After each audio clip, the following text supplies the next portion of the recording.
that's something that they don't teach us that as well in school or universities. When you find a way of serving people, that's another level of your profession and your life, and when you find that is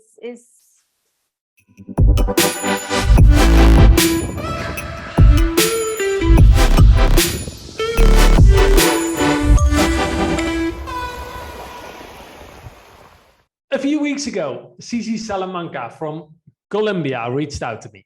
We should have a chat, Mark, she said, and she was right. We felt so connected because we are on the same mission. Sisi had previously worked within the design industry, and now she teaches at the House of Coaching Institute how to live a wholehearted life with integrity to enjoy a liberating lifestyle. So we both believe that interior designers possess a unique ability to create spaces that leave lasting impact on people's lives. And here at the Institute of Interior Impact, we are committed to helping every interior designer to tap into this potential by providing them tools and knowledge they need to take their business to new heights. So that's exactly what we're going to do today. Sisi came up with great questions from her team members, students, and following. And that's why I offered her to use our global platform, the Beyond Interior Design podcast, to inspire even more creatives. Because this is what every interior designer needs to know. So here she is, your host for today, because I'm on the other side of the table today, Sisi Salamanca. Thank you so much. That was an amazing introduction. Thank you. Well, thank you. I'm very grateful to help you, to support your company and your great initiatives with your institute. Thank you. Well, hello, everyone. It's an honor to be here. Yes, Mark is right. We totally connected in our purpose. And I feel like this is in this new era that we are living. We need to build communities, strong communities, and join forces because change is happening and people need us. That's how I see it. So it's not a matter of competition or who does it better than the other ones. It's about joining forces to make this world a better place for everyone. So I'm going to start with telling you a little bit about my journey, personal journey, because I think it's very relevant. Yes. I want people, interior designers who are watching us, to know about my journey. That is just going to be a story, but hopefully it's going to inspire you to find purpose in your work. Yeah, please welcome Sisi. Do that, because it will set the stage for today, because we are on a mission and people need to know that. Why? Right. Yeah. So I started a long time ago. In the 80s, especially for women, we needed to find a strong career, very maybe masculine, and like very, very prestigious career. We needed to choose very carefully because we were totally trained to be successful and earn good money and have a good life. And so I started as an engineering, a very good school in Cornell University in the US. And I practiced for a while, and then I became a mother and a wife, and I traveled the world. And at 40 years old, I felt my first life crisis. And I like to call it purpose crisis and meaning crisis, because at that point I started to feel the need of finding my own career, my own path. Like, what is it that I'm going to do in this world? What is it that I'm good at? Something that they don't teach you in school. That what are your strengths? So I became a coach, a life coach by then. And I did a certification in life coaching. And that was my first moment where I saw my strengths doing work, like my strengths working for something very, very specific. I am a very empathetic person, and I connect to people in a wonderful way. I totally tune to people's emotions. So Yeah, that's what you love, right, Sisi? yes, Yeah. I love Yeah. to do that, and Yeah. I'm very good at it. And I didn't know, being an engineer, I couldn't use that. No, so you felt it for the first time when you were 40. You were like, "Hey, this is a Yes. magic feeling." Yes, I feel so energized. I love this, and Yeah. they're paying me for doing it. So Yeah. this is like the best. So I started to be a coach in a retail franchise Danish design business, Bow Concept.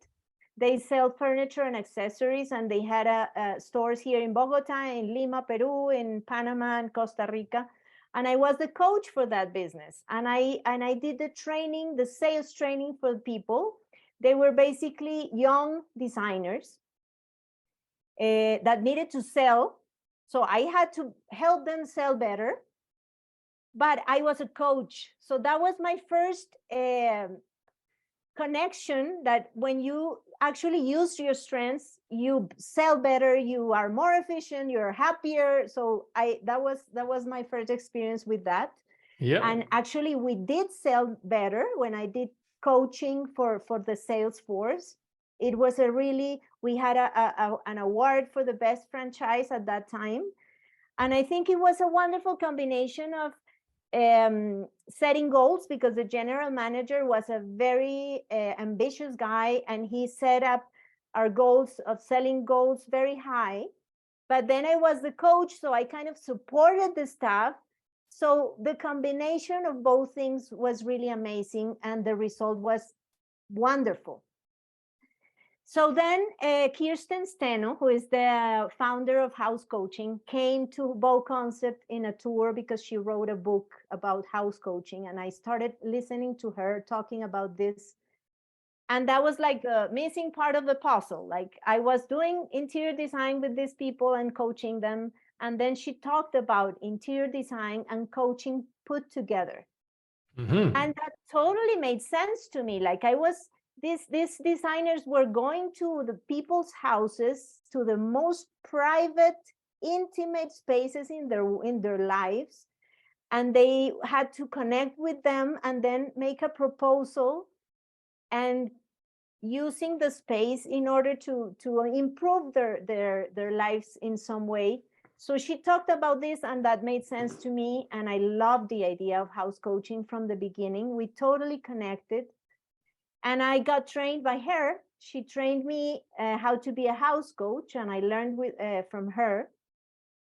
So my experience was about training people. And then I told her, what if we make an institute? What if we make a training program for interior designers and architects about this that you do?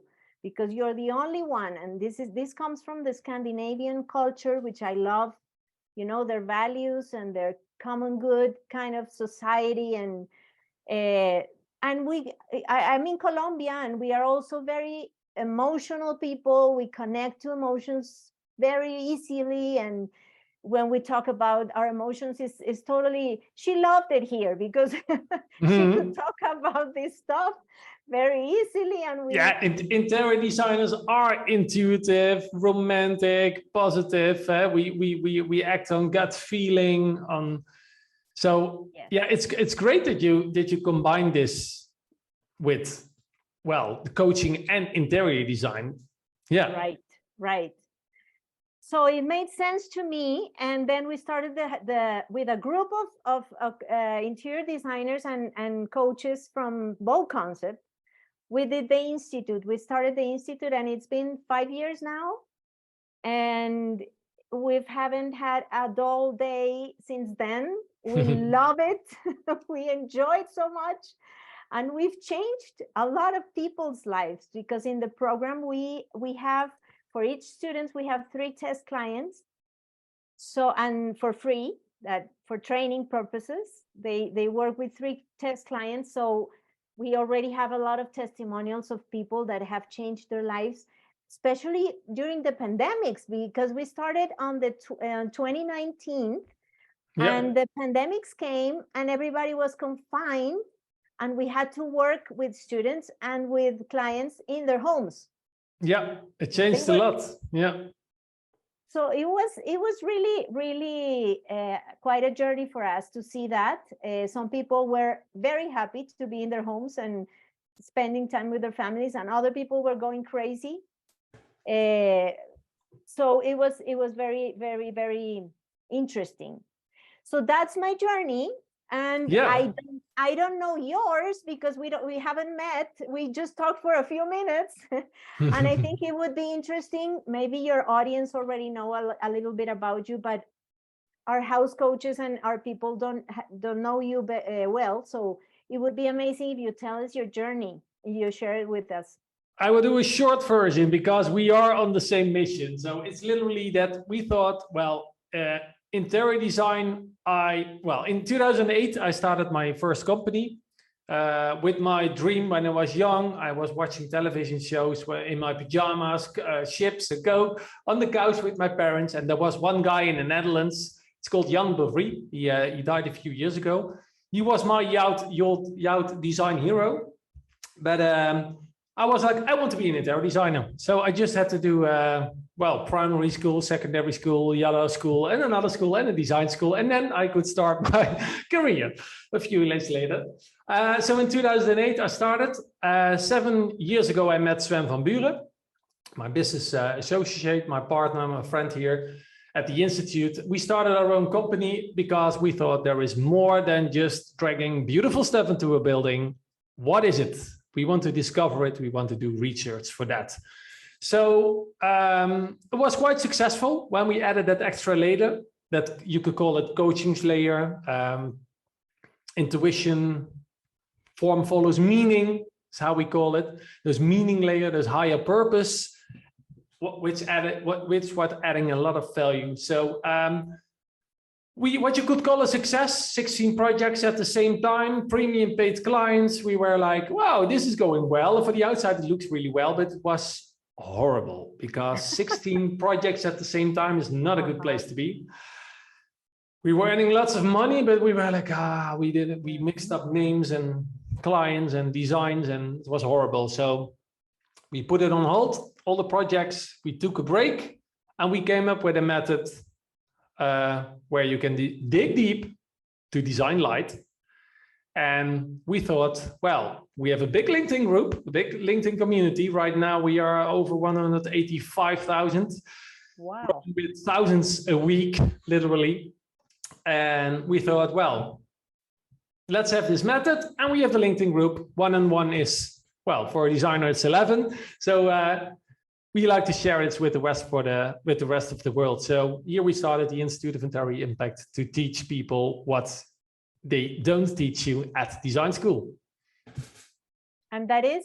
That is, well, we talk about business skills, about unlocking your potential, how to communicate with clients, how to design your business, and then designing your business around your lifestyle, and not designing your lifestyle around your business, because we are so passionate. Some people of us work 80, 100 hours a week. We spend less time with family than in our businesses. And every time we have a kind of deadline or clients come up with questions and struggles, and well, we love the job, so we just do it. And you know, that needs to change. So we want you to, as a designer, you are the designer of your life. So you can design your life too. You can design other people's life, but you can design your own life too. So let's design the business around your preferred lifestyle. So you can live a lifestyle that you enjoy and you can really add value to other people's life. Yeah, wow. That's really similar. I think about Kirsten, that was exactly the same reason why she started doing house coaching, is because she was so overwhelmed with business and she didn't have a life. She was exhausted. She was working 7 days a week. She couldn't rest or spend time with her family. And so I'm going to ask you the next question about that, because I think the world is changing in terms of professionals, like professions and careers. How I see it is that we come from a concept of productivity, like careers are designed to make you productive, and that was maybe the industrial revolution situation, that we needed to be productive and develop technology and science and everything very fast. But now, well, that I think interior design came from that, I guess, and focus on perfection and the space, and maybe sometimes trends and marketing and selling, and that's where the career comes from. But I feel like, especially now after the pandemics, the world is needing something else. Like mental health is an issue, relationships, broken marriages, broken families, more people want to feel more empowered in their lives, so they don't want to give a professional the power of doing the stuff, but they want to do it themselves and be part of it. Yeah, So there are a lot of people unhappy right now, for some reason. Yeah. So how do you see that in the profession, in the interior design profession, the change from going to productivity to more service-oriented career? Yeah, well, we always believed in those service-oriented career, because productivity, every designer can design an interior and every constructor can build an interior. So if that was the highest level you want to achieve, that's already there. You can call it tools, or you can call it just the people who can do that. But if you want to add an extra layer, this higher purpose and this higher meaning, you need to work with something else. But the problem right now is we live in an era of rapid technological changes. AI is a heavy one. A lot of people don't know how to handle this. Where does it go? How does it grow? What will it mean for our careers, our jobs? What is the purpose of an interior designer if you have technology? You can design the most wonderful pictures. You see them a lot on social media. So it's hard to catch up. And I can imagine, if you are a younger generation, you are an interior designer right now, and you have to choose your career, and you're starting an interior design study or on an academy, and then you are like, okay, where do I end up in 4 or 5 years? What will be the case? Do I have enough purpose in my life? So, well, I'm almost 40 years old, and I'm shocked to hear the amount of people that I see and that I speak with that are not happy with their life. And they're just getting started. Some say they are 30 and they have already a kind of burnout. I met them in my sport community. It was amazing. 30 years, and then they are, well, lights go off. They are not, well, if you talk about productivity, they can't. We're not able to do anything. So in my opinion, they are missing the higher purpose.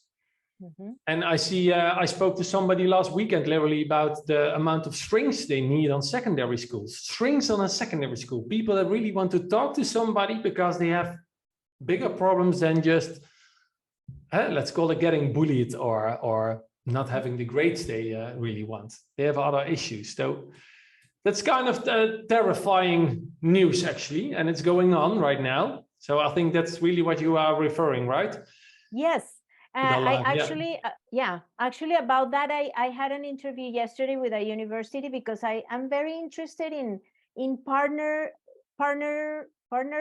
with a university. I think that would be our way of approaching education in a bigger, like, we are an institute and we work online and we have a lot of people online, but universities are still the place where people go to get educated, So I talked to them, and it's funny to hear them for the first time, because I've had this talk before, but for the first time they told me, we already know that we need to design a different kind of training, because the traditional careers don't meet the goals of the young generations now. No, and look about the speed. if you are watching 4 or 5 years an academy to do an academy, you're like, what, 5 years of my life following a study? I want a speed course. I want a shortcut. I want the, and I think that's the future, because we all want to consume a lot. We want to learn a lot.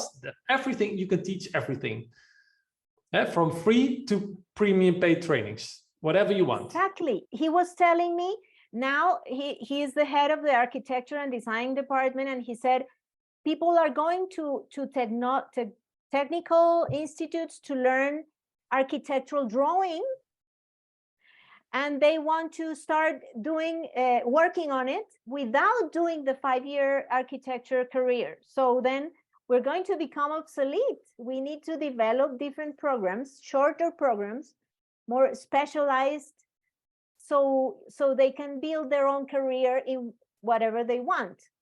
It's like, if I am a people-oriented person, maybe I can be a house coach. But if I am I don't know, a business-oriented person, I can do this other stuff. Or if I'm a technology I'm the fan person, I'm the biggest fan of that you don't have to choose. The same like we did with the Institute. You create your own recipe of what you like. yes, If you are an interior designer and you're crazy about gadgets and technology, make it your primary focus to sell that, because you will attract people that love those gadgets and technology.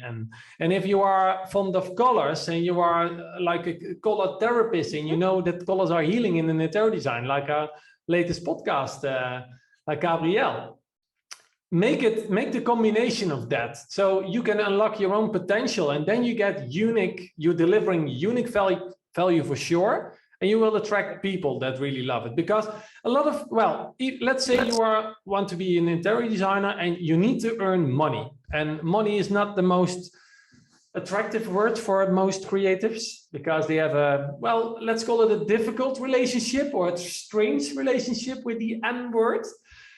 So I will encourage every creative to get a nice relationship with money, because it's oxygen for your company. It's oxygen. If you are, we need oxygen to live, and it's the same with your business. You need money to breathe. Yes.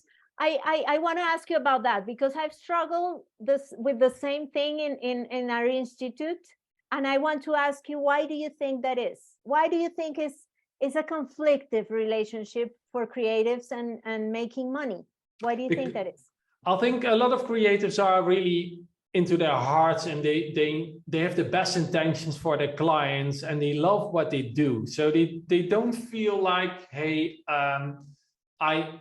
well, they love it so much. There are some people that say, I will do it for free. And I know everybody has some bucket list, something on your bucket list that you think, well, if that client came to me, I will literally do that project for free. But the problem is, if you always say that, and if you do it, that's the worst scenario, you mess up the whole industry, actually. That's for sure, because when you do it for free, nobody else can earn money. And we are really good in creators that, well, we live in a really, well, heavy economy and time right now. But creatives all prices are raising in the construction world, well, on every level. Mm-hmm. So actually, it's quite normal that we raise our prices and our fees. I think it's a very good point. And in my experience, what we have done and what it's working, I think, is when you actually connect with the value that you add to your clients, when you actually see the difference that you make in their lives. And that is so much better than the, let's say, competition, which is not competition because other people do different stuff. Yeah. But when you see that, then you start feeling comfortable charging for your services. When you actually connect to your purpose, this is what I do best, and nobody can do it as good as I can, like this is my best version and I do it very well, then I become more comfortable charging for it. That's how I see it. Yeah, but you need to discover first your own meaning and your higher purpose. Yep. That's really what you need to do. So it's the same for the generation that don't know what to choose or what they want with their career, of what kind of area they want to serve in the interior design world, you need to find your higher purpose. So you need to know what you're looking for. So what the thing is, we need to inspire people, our clients. We need to educate them in some way, because they don't know. They just come to us like, hey, I need a new interior design for my business, for my shop, for my house, whatever. But they don't know what could be the impact of interior design. And for sure, they don't know what most of us are delivering really, or what we have in our minds as creatives. Like, we know this is the best for them because then they will do less of that or more of that, or they stop doing that. So we can change habits with a good design. We can make sure they spend more time with each other, because you can refer to storage solutions or whatever. We have so many solutions within the interior design, but we need to educate our clients. And when you are doing that, we are raising the value of the profession in general. But for sure, when you are at the table and, well, let's call it a competition or our colleagues, and you are in the same race, you need to communicate your own value. Right. And there is one really important principle which is active here, because a lot of designers, they want their client to feel understood. And they want to understand the client, what they are telling them. So we are like, hey, I'm the designer. This is how I do it. This is how I want to do it. And they need to understand me. That's the designer scenario in most cases. But the client on the other side, they have just one thing they want in your live meeting or in the connection, in the first email. They are craving for connection. They want to feel understood. So what is the real purpose, the higher purpose of hiring an interior designer? So if you assume that it is you're going to design an interior because they need a new chair, in most cases we are wrong, right? It's never the case. Never the case. So what is the case? You need to know that. You need to discover that as fast, as deep, and as good as possible. Right. And that's with asking the right questions to your clients. Never assume what they are telling you that is what they really want. Is it? In how much cases is it what they tell you they want you to do, that it is not what you need to do? True, right? Yeah, that's true. I totally agree with you. And I had that experience. I was thinking about the stores when people come to buy stuff. Somebody comes and asks for a sofa. It's never about a sofa. If you really ask questions correctly, then you find out that they are having their children growing, and it's not the same family anymore. They used to have children and children-oriented families, and now they're having teenagers, and they're changing their lives, and they need to grow, and the sofa meets that need. And it's a totally different thing than just a sofa. If you try to sell them a sofa, you're not getting the situation. But I wanted to ask you about that. How do you suggest, because we are facing the same thing, that we tell people we are house coaches. Nobody knows what that is and what we do, or how are we going to work with them? Are you going to be my psychologist, or what is it that is going to happen? Yeah, sometimes we are, right? Sometimes they come and have an interior shrink because we are solving issues that had nothing to do with color and spacing. But my advice for every designer will be, explain them how does life look like after they work with you. Always talk about the future after your interior design is just a tool. And of course, we are passionate about it, and we can talk about it for days, weeks, months, years. We like maybe you like new collections, new trends, whatever. You're crazy about interior design, but for other people, it's actually just a tool. Nobody likes construction. Nobody is looking forward to a 6-month construction and a home in demolishing and or the business is flat because they have a renovation going on or a metamorphose or whatever. Nobody's looking for that. They want the end result. So if you are talking about the design process and what's so cool about design, because you are so passionate about design, you're sharing your portfolio and your knowledge, and it's actually all about me. But Yeah. if you just ask the questions that they feel understood, why they need you, and they are telling you exactly why they need you. You can ask them, why did you contact me? Why did you, what do you like to, we have a kind of rule like 7 times why. 7 times why. Just try it. Every time you my kids are 6 and 8 right now, so I'm not into the why zone anymore. not so much. Now they really need a proper explanation. That's the problem now. Maybe they are more advanced whys. Yeah, they are advanced why. So I need to be more an advanced why answerer, or how you call it. But yeah, talk about what happens. So tell them that a well-designed interior can empower them to do the right things, that they can encourage them to do more of what they love, that it can solve tasks or issues that they hate to do or that they want to do less, that the interior design can remind them every day of what life could be, like we call it living on your own terms, or just a kind of award for what you already achieved or accomplished in life. If you want high-end clients, a lot of time they have a really, it's kind of award on their success or something. They are moving houses, or they bought a new house or a holiday home, or they're moving with their business or expanding their business, and it's an emotional step for them. So if you tap on the conversation which is going on in the mind of your customer, you are 5 steps ahead of the competition. They are still talking about interior design. You're not talking about, you're talking about beyond interior design. Yes. So it's same with house coaching. Yeah, definitely. So you also have experience, because that reminds me about our interior designers who joined the program and the house coaches.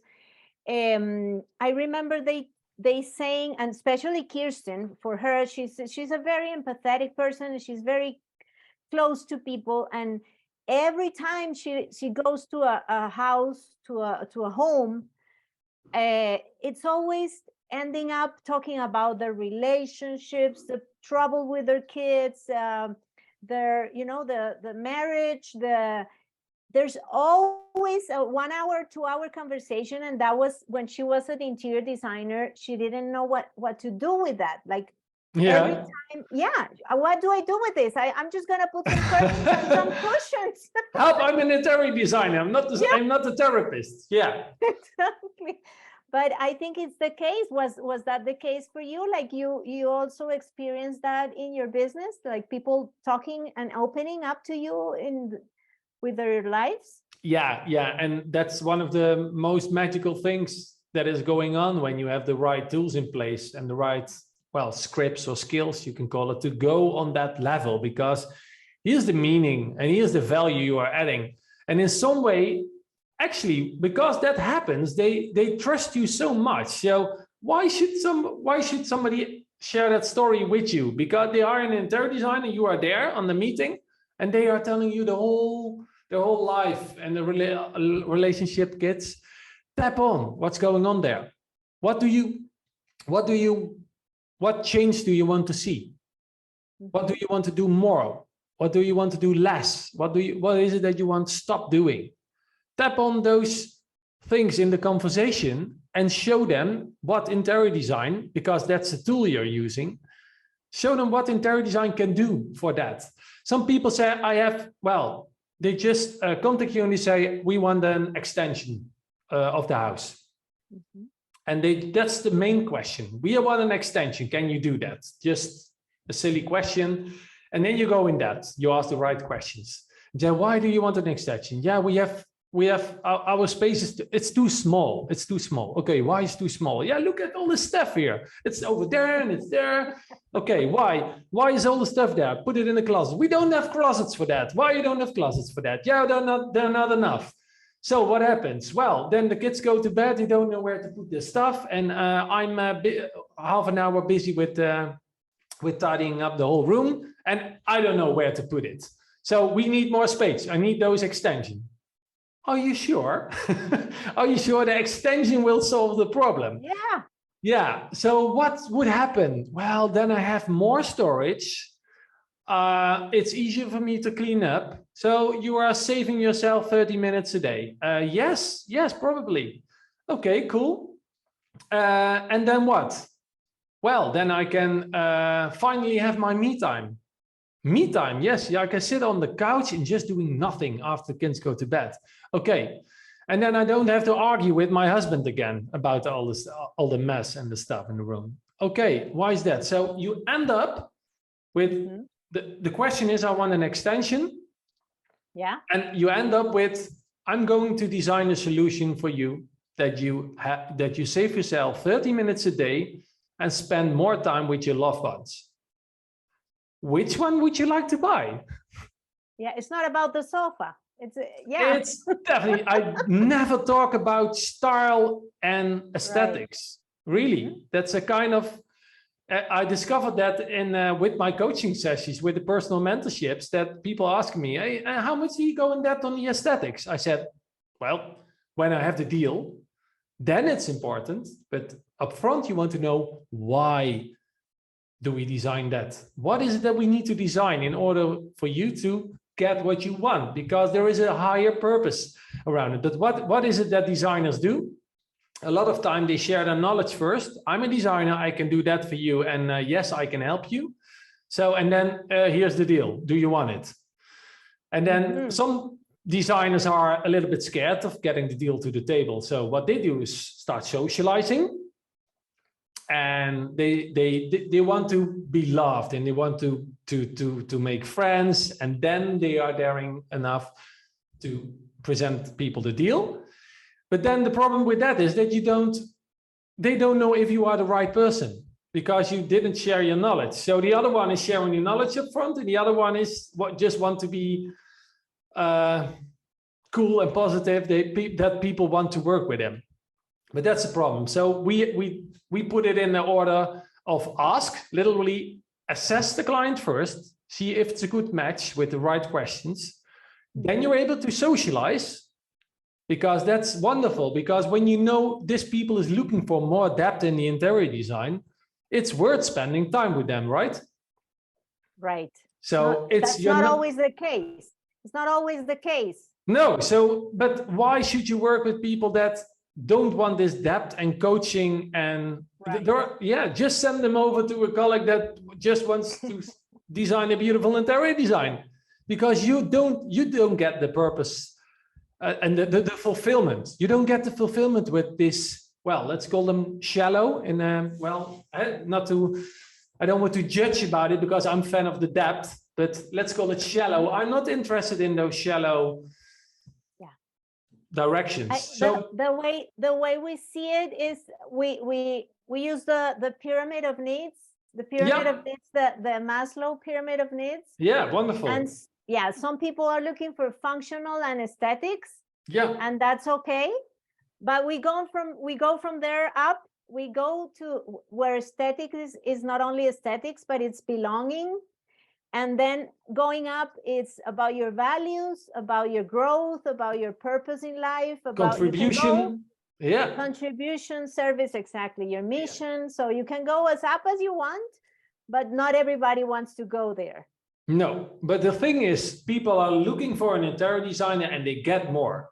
So make sure upfront you're communicating really clear that if people are, it's in your case, it's almost like you need almost to build a sales page for interior design, and then you are offering a special ingredient that is coaching. And people that are looking for coaching, you're offering them the tool of interior design. Yeah. It's almost like that, because the combination interior design and house coaching is really hard, because there are a few people that know that that is the best thing for them. And that's the thing. A lot of people don't know what they get. And in interior design is if you look at television shows, it's not the best branding for our profession, because those are shallow and flat and about trends and just color and spatial use. And sometimes it's horrible what they did. Yes, and the before and after of the space. And then you see a perfect, picture perfect space that you don't know how the people are feeling. And some people feel homeless in that kind of situation. Yeah. Like I've seen people feeling homeless in their beautiful home. Yeah, because you don't use the elements that are valuable for them or meaningful for them. So we always want to know, what is it that you value most in your interior design? And some people are asking, well, I'm not materialistic. And most of the times those are our ideal clients. Although we have premium paid, awesome interior designs with high-end materials and products and brands, but they don't feel that that this is necessary for them in their life. It's not if well, let's say the house, they get a fire the next day and the whole house burns off. They don't care, because it's stuff. But what we did with the space in order to live the life they want and they deserve, that's your specialty. That's the profession of interior design. Could be the specialty. So. And you need, how can people feel that? We are almost working with four questions. It's like, people need to feel when you are at the table with them and connecting with them. We have four questions you might ask yourself. You want them to feel like, yes, I'm in the right place. They need to know that this interior designer understands me. Mm-hmm. That's the second one. So then you know that you are on the same page about the impact you want to make with your interior design. If you are on the same page, you can have a really easy, short, sweet, and well, design process, because you know your goal at the end. And if you are telling them as an expert, this is the goal, this is how we go there, and you have your expertise, they will listen to you. If you don't have the end goal, not the higher meaning or the purpose, you don't define that with your customer, you're going nowhere. You just have to find out with design version 14.3, 27.2, whatever. Designing and going to the higher purpose. No, you don't do that. So the third question is, yes, this interior designer gets me the results, because you show them how you are going to do that. So yes, I'm in the right place. Yes, this interior designer understands me. And yes, this interior designer gets me the results. And then the last one, very important, yes, it's worth the investment. Mm-hmm. Because what you just did by asking the right questions and picturing, almost visualize the desired lifestyle they are going to get, or the desired business looks or whatever, you are raising your own value, because they see what interior design can do for them. So then it's more likely that if you're showing a higher fee to them, that they think, well, it's a lot of money, but let's do it. And that's in most cases the answer I want to hear. It's a lot of money, but I'm going to do it, because you know you are going to deliver. And it's funny, because what I see is that when you offer only interior design, most people are willing to pay without having that value. Like people are willing to pay for an interior, a beautiful project of interior design, not getting anything personally or fulfilling, or just a beautiful space, and they are willing to pay that money. So it has to be better if you offer this value of improving your way of living and your relationships and your purpose in life. It has to be more, it has to be easier, right? Yeah, but the funny thing is, not everybody wants a good interior design. Sometimes you meet people that don't care about interior design in the world. Most of the time you say, I don't know how it is with you, but every time I said in my life, hey, what is it that you're doing? I'm an interior designer. I say, oh, well, nice. Wow, great, lovely, amazing. It's never like, oh, what is that kind of, that's a dull profession, that's boring. And I met once in my life, I met a guy who said, oh, that's boring. Yeah. And I was so interested because it's not that everybody needs this product. Right. We need to be aware I think of that. everybody needs it, but they don't know. That's the thing. First they don't know, but some people are really happy and just, well, let's call it a brick bunker. They don't need all this things. And or they're not looking for a higher purpose. They are just happy. They're happy. You can wake them up and maybe they will wake up and they say, hey, there could be more in my life than just this.